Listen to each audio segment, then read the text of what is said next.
Mainly the word limits. I'm a very brief writer, so just expanding the concepts. I don't personally find it a lot challenging because I'm pretty good at it, but yeah, probably just when you're doing it with group work, just trying to put everyone's ideas into a essay that sounds flowing. I don't have problems with the words, I have problems with finding time, so learning some time management skills. My life, time management, to do that. I'm not only a mature age student, but I work outside of uni, so I tendency just to do my assignments and give the feedback there. But probably the APA formatting, I think it's the hardest part. It gets you down after a while, but it's sort of a necessity in uni. So. Yeah.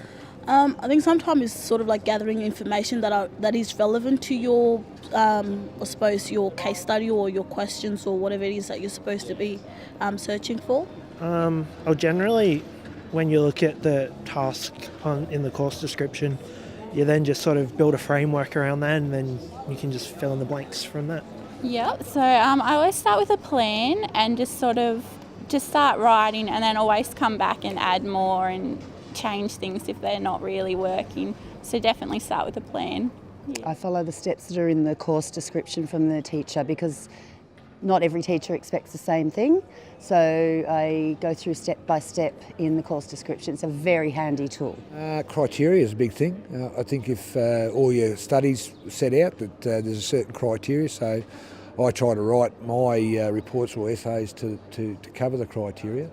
I find if I do that, I seem to get the results that I need. Usually it's like you look at the marking criteria because that's the only thing that is sort of like, if you can look at that one, you'll be able to sort of like search appropriately. Usually what I kind of do is just put all the questions up on a Word document, write up a few points or plans for it, and then sort of try and get all my journals and articles ready for it. But just sort of a mind map, I guess, of the questions I want to do and where I want to go with it. So. Well, I find that sometimes if you sort of like check with your lecturers, that could be helpful instead of like going off on your own, especially if you're not understanding the topic. Sure. Yeah. It just depends assignment to assignment because some ask for more information than others and have different styling and...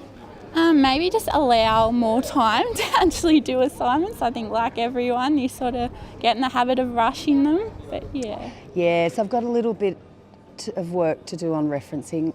Even though it should be simple, it ends up being a little bit more complicated. I mean, I've passed everything so far, so it does work in a way, but I think in the future maybe ask a bit more help, and maybe if I'm not getting sort of very high marks, sort of look back and say, well, how can next time I get better marks and what did I do wrong? So maybe more self-evaluation, I guess, after it.